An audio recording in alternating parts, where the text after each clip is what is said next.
Hello दोस्तों, Shiv Shiv BK awareness में एक बार फिर आपका स्वागत है। आइए आज के इस वीडियो में हम आज कफ दोष के बारे में चर्चा करेंगे। थोड़ी बहुत शार्ट में कफ दोष के बारे में चर्चा हो चुकी है। आज हम विस्तार पूर्वक कफ दोष के बारे में चर्चा करेंगे। कफ दोष क्या है? असंतुलित कफ से होने वाले रोग, लक्षण और उपाय के बारे में बात करेंगे। आइए देखते हैं। आयुर्वेद में बताया गया है कि हर इंसान की एक खास प्रकृति होती है। अधिकांश लोग अपने प्रकृति के बारे में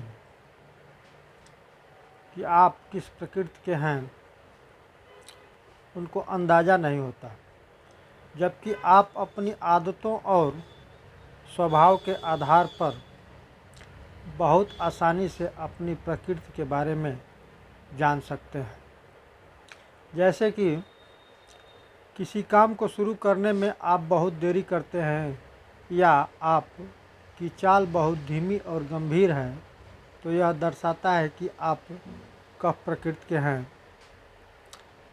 हम आपको कफ प्रकृति के लक्षण और इनसे जुड़े उपाय के बारे में विस्तार पूर्वक चर्चा करेंगे। आइए पहले जान लेते हैं कि कफ दोष क्या है। कफ दोष, जैसा कि मैं बता चुका हूँ पहले भी शार्ट में, कि कफ दोष पृथ्वी और जल इन दो तत्वों से मिलकर बना है। पृथ्वी के कारण कफ दोष में स्थिरता, भारीपन और अस्थायित्व रहता है। जल के कारण तैलीय और चिकनाई युक्त गुण होते हैं। यह दोष शरीर की मजबूती और इम्यूनिटी क्षमता बढ़ाने में सहायक है। कफ दोष का मुख्य स्थान स्टमक और चेस्ट यानी पेट और छाती होता है। कफ शरीर को पोषण देने वाला बाकी दोनों दोष वात और पित्त को भी नियंत्रित करता है। इसकी कमी होने पर ये दोनों दोष अपने आप ही बढ़ जाते हैं। इसलिए शरीर में कफ का संतुलित अवस्था में रहना बहुत आवश्यक है। कफ दोष, हर दोष की तरह कफ दोष के भी 5 प्रकार हैं। इनके कार्य और स्थान के अनुसार आयुर्वेद में इनको 5 भागों में बांटा गया है: क्लेदक, अवलंबक, बोधक, तर्पक और श्लेषक।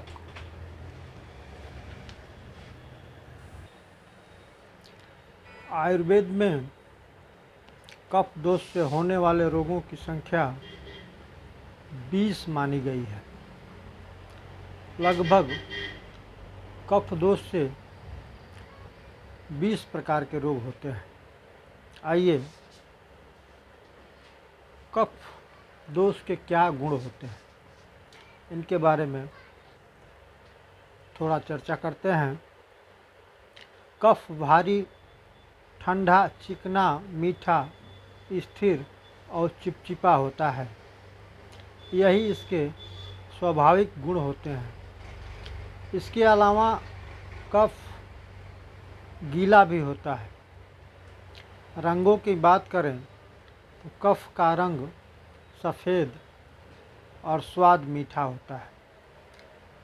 यह किसी भी दोष में ये गुण जो पाए जाते हैं उनका शरीर पर अलग अलग प्रभाव पड़ता है। और उससे उसकी प्रकृति का पता चलता है। कफ दोष की क्या विशेषताएं हैं? कफ दोष विशेषताओं के आधार पर कफ प्रकृति की विशेषता हर एक दोष का अपना विशिष्ट प्रभाव है। जैसा कि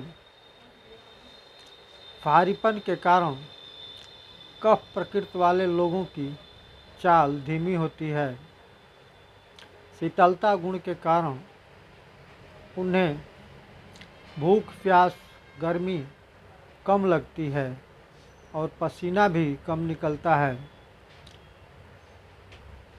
चिकनाई या कोमलता के कारण पित्त प्रकृति वाले लोग गोरे और सुंदर होते हैं। किसी भी काम को शुरू करने में देरी या आलस्य आना, स्थिरता आना, ये कुछ कफ दोष वाले लोगों की विशेषता होती है। कफ प्रकृति वाले लोग शरीर में मांसल और सुडौल होते हैं। इसके अलावा इनमें वीर्य की अधिकता भी पाई जाती है।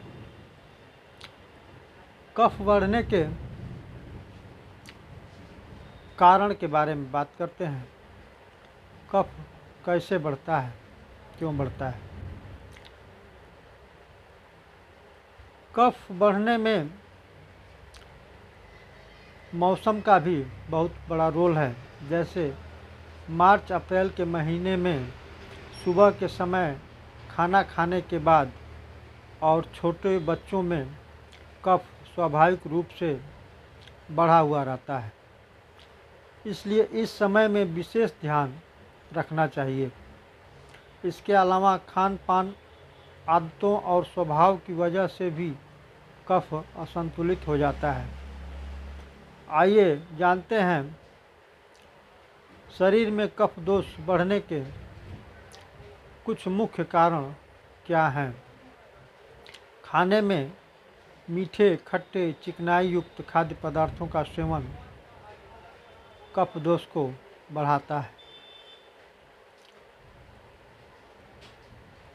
मांस, मछली का अधिक सेवन भी, तिल से बनी चीज़ें, गन्ना, दूध, नमक का अधिक सेवन, फ्रिज का ठंडा पानी, आलसी स्वभाव और रोज़ाना व्यायाम नहीं करना, दूध, दही, घी, तिल, उड़द, सिंघाड़ा, नारियल, कद्दू आदि का सेवन कफ दोष को बढ़ने में सहायक होता है। कफ बढ़ जाने पर शरीर में क्या लक्षण उत्पन्न होते हैं, इसके बारे में थोड़ी चर्चा करते हैं। शरीर में कफ दोष बढ़ जाने पर कुछ खास तरह के लक्षण नज़र आते हैं। आइए कुछ प्रमुख लक्षणों के बारे में जानते हैं।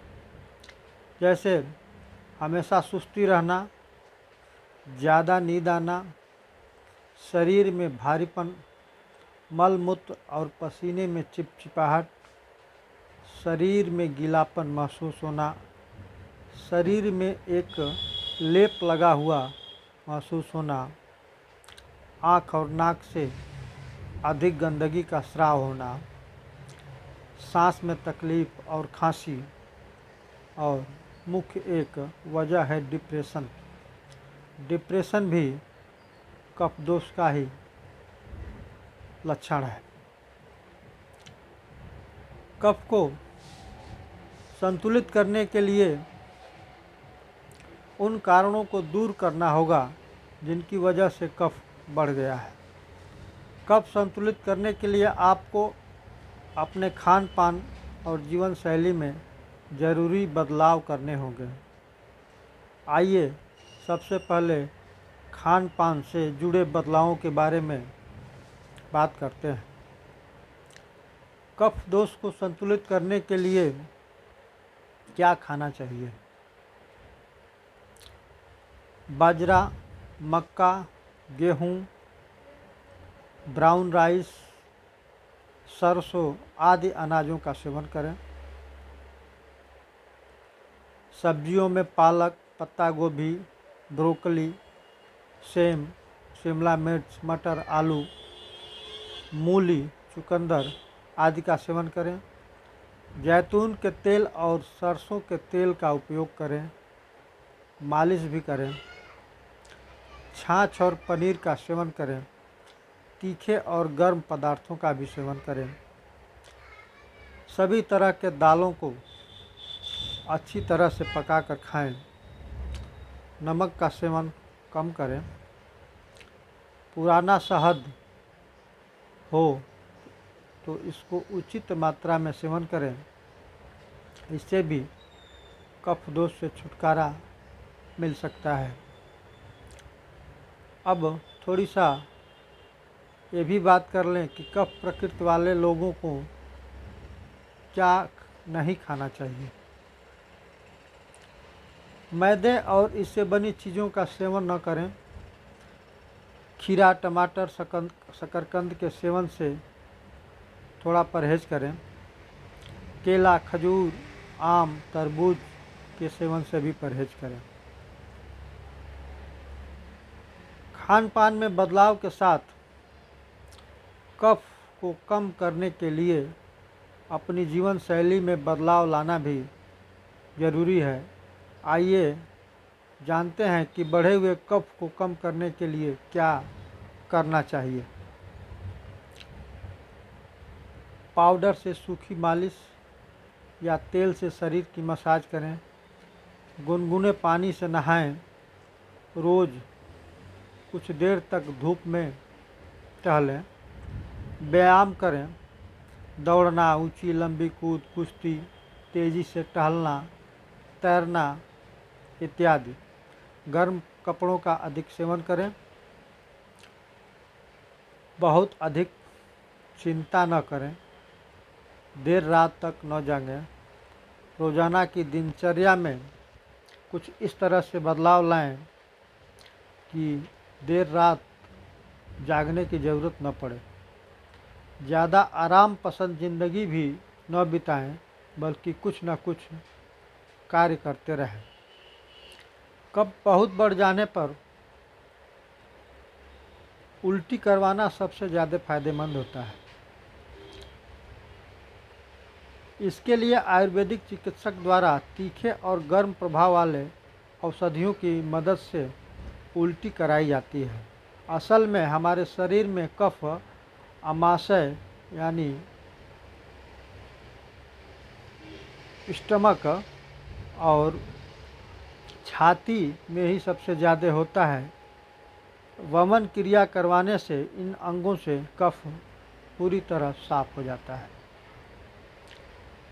आइए थोड़ा ये तो रहा कफ बढ़ने से क्या होता है, क्या बचाव है, क्या खाना चाहिए। कफ की कमी के क्या लक्षण होते हैं। जब शरीर में कफ की कमी हो जाती है तो क्या लक्षण उत्पन्न होते हैं। कफ बढ़ जाने से समस्याएं तो आम बात है, लेकिन क्या आपको पता होना चाहिए कि कफ की कमी से भी कुछ समस्याएं होती हैं।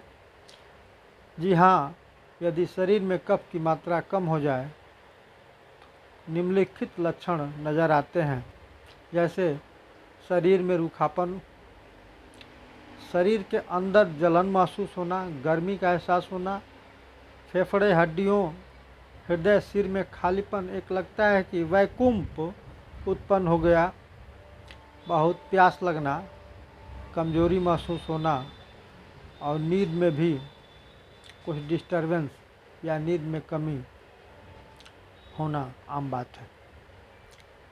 इसके उपचार के लिए कफ की कमी होने पर उन चीज़ों का सेवन करें जो कफ बढ़ाने, जैसे दूध, चावल का उपयोग करें। ये कफ बढ़ाने में सहायक होगा। गर्मियों के मौसम में दिन में सोने से भी कफ बढ़ता है, इसलिए कफ की कमी होने पर आप दिन में कुछ देर तक सो सकते हैं। आइए साम और निराम कफ के बारे में थोड़ी सी बात करते हैं। पाचक अग्नि कमज़ोर होने पर हम जो भी खाना खाते हैं उसका कुछ भाग ठीक से पच नहीं पाता। वह हिस्सा मल के रूप में बाहर निकलने के बजाय शरीर के आंतों में ही पड़ा रहता है और सड़न पैदा करता है। भोजन के इस अधपचे अंश को आमरस या आमदोष कहा जाता है। यह दोषों के साथ मिलकर कई रोग उत्पन्न करते हैं। जब कफ आम से मिला होता है तो यह अस्वच्छ तार की तरह आपस में मुड़ा हुआ गले में चिपकने वाला गाढ़ा और बदबूदार एक तरल तत्व होता है। ऐसा कफ डकार को रोकता है और भूख को कम करता है, जबकि निराम कफ झाग वाला जमा हुआ हल्का और दुर्गंध रहित होता है। निराम कफ गले में नहीं चिपकता और मुंह द्वारा साफ हो जाता है। अब अगर आप कफ प्रकृति के हैं तो अक्सर कफ के असंतुलित होने से परेशान हो रहे हैं, ऊपर बताए गए नियमों का पालन करें। यदि समस्या बहुत जटिल हो रही है, खान पान के व्यवहार में बदलाव से या अपनी दिनचर्या ठीक करने के बाद भी कफ दोष आपके शरीर से निकल नहीं पा रहा है, कुछ जटिल समस्या उत्पन्न कर दिया है, तो आप अपने आयुर्वेदिक चिकित्सक से संपर्क करें और अपना इलाज, समुचित इलाज कराइए। आज कफ दोष के बारे में विस्तार पूर्वक आपसे चर्चा हुई। अगले टॉपिक में कुछ आयुर्वेद के तथ्य लेकर फिर आऊँगा। तब तक के लिए स्वस्थ रहें, मस्त रहें। धन्यवाद। जय हिंद, जय भारत।